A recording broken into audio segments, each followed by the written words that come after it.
জি, আমি ফয়সাল করিম মাসুদ। বিগত 12ই ডিসেম্বর ওসমান হাদির নামে যে ব্যক্তির হত্যা মামলার আসামি আমাকে করা হয়েছে। আসলে আমি এই মামলার সাথে এই ওসমান হাদির যে হত্যা, এই হত্যার সাথে আমি কোনোভাবে প্রত্যক্ষ বা পরোক্ষভাবে জড়িত না। এটা পুরোটাই একটা মিথ্যা বানোয়াট একটা নিউজ বা যেটাই বলেন আসামি আমাকে করা হয়েছে। করার পিছনে বেশ কিছু কারণ আছে, কারণ আমি তার প্রচারণে ছিলাম। আমি তার অফিস বলেন, আড্ডাখানা বলেন, যেটাই বলেন আমি সেখানে ছিলাম।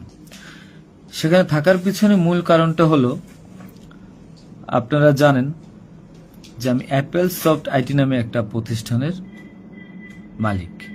বিগত 10-12 বছর ধরে এই প্রতিষ্ঠান আমি চালাচ্ছি। এই প্রতিষ্ঠান থেকে আমি প্রায় 20-30 কোটি টাকার কাজ করেছি উইদাউট তদবির, সুপারিশ ছাড়াই। কারণ আমি ব্যাটল অফ 71-এর প্রতিষ্ঠাতা। ব্যাটল অফ 71-এর মতো একটি গেম বানিয়ে আমি বাংলাদেশে জাতীয় পুরস্কারও পেয়েছি। আমি সফটওয়্যার ইঞ্জিনিয়ার, আমি এমবিএ করেছি। এখন কথা হচ্ছে সেটা না, কথা হচ্ছে যে আমি সেখানে কেন গেলাম। সরকার পতনের পর আমার ব্যবসা প্রতিষ্ঠানে অনেক লস হয়, যেখানে আমি ঋণগ্রস্ত হয়ে যাই। তো আমি কিছু কাজ, নতুন কাজ, আইটির কাজ জমা দিয়েছি। তো আমি তাদেরকে জমা দেওয়ার পর আমি দেখলাম যে তদবির সুপারিশ এখন দরকার হবে, কারণ যেহেতু আমার ব্যক্তিগত প্রোফাইলে এখন কোনো কাজ হচ্ছে না। তো আমি ওসমান হাদির ওখানে যাই, তার সাথে কথা বলি। বলার পর সে আমাকে আশ্বস্ত করে বলে যে সে আমাকে কাজ পাইয়ে দিবে। এই বাবদ সে 5 লাখ টাকাও চায়। আমি 5 লাখ টাকা দিই তাকে। নগদ চেয়েছিল, আমি নগদই দিয়ে দিয়েছি। দেওয়ার পর সে আমাকে বললো, ভাই আপনি অ্যাজ এ ডোনার হিসাবে আপনি আমার যেই প্রোগ্রামগুলো হয় নির্বাচনী প্রচারণা, একটা অফিস দিয়েন, বা প্রচারণে মাঝে মধ্যে একটু ছেলে পেলেরে হাদিয়ে দিয়েন। তো সে হাদিয়েই বলে আসলে বেসিক্যালি। তো আমি এরপরে শুক্রবার আমাকে আসতে বলে, আমি প্রথম শুক্রবার তার সাথে যাই, প্রচারণা করি। সেই সুবাদে আমি আমার 2টা ছোট ভাই নিয়ে গিয়েছিলাম, যারা এলাকার লোকাল। তো এখন তাদেরকে হয়তো আসামি করা হচ্ছে, আমি জানি না। তারা কিছুই জানে না, যেমন আমি জানি না, তারাও জানে না। তো তারপর তাকে আমি 5,000 টাকা দিই। তার সাথে যে ছেলেটা আছে জাবের, তাকে জিজ্ঞাসা করলে জানতে পারবেন, সবার সামনে আমি দিয়েছি এবং হাদিয়া হিসেবে সে খুব হাসি মুখে এটা গ্রহণ করেছিল। তারপর ওই দিনের খাওয়া দাওয়া শেষ, প্রোগ্রাম শেষ, আমরা চলে আসি। এরপর আমি আমার ব্যক্তিগত কাজে, নানা কাজে ব্যস্ত ছিলাম।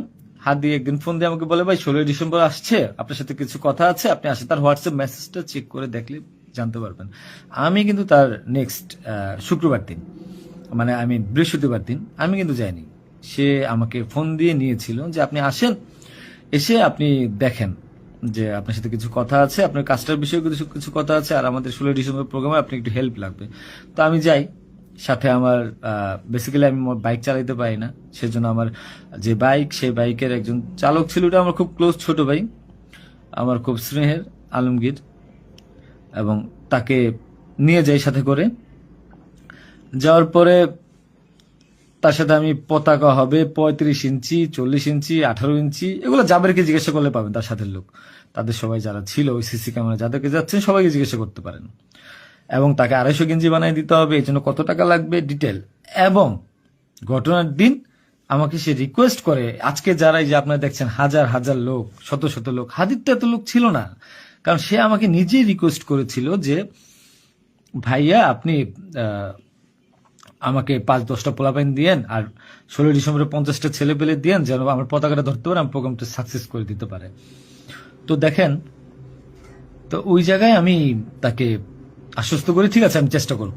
তো পরের দিন আমি যাই। পরের দিন আর মাঝখানে একটা কথা বলি, আমার এর পরের দিনই দুবাই যাওয়ার কথা ছিল, যেহেতু আমার দুবাইয়ের মাল্টিপল গোল্ডেন ভিসা আছে।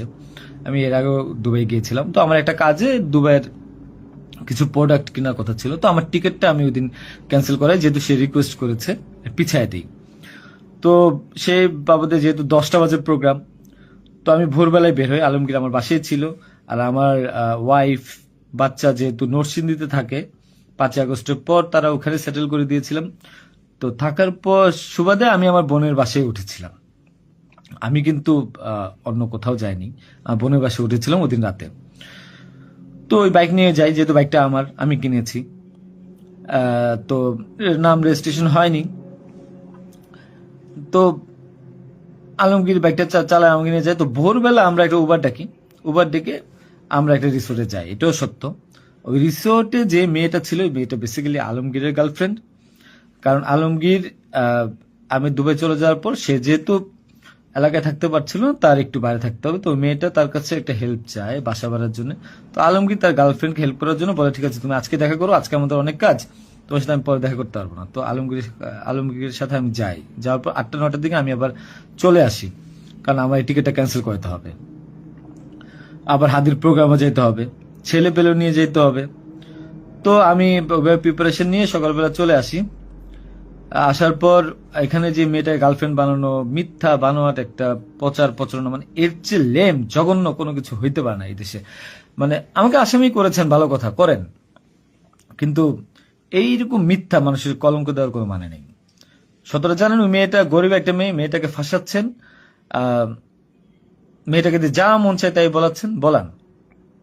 এখন কথা হলো যে আমি প্রোগ্রাম করেছি, হাদিকে যে ওইদিন কথা বলেছি, এবং ওই দিন আমি তাকে আবার 10,000 টাকা দিয়েছি, পোলাপানকে খাওয়া দিয়েন। আমি আমার বাইক নিয়ে যাই, কে বা কারা এই হত্যাকাণ্ড ঘটেছে আমি জানি না। আমি 10 মিনিট আগে তার কাছ থেকে বিদায় নিয়ে চলে আসি।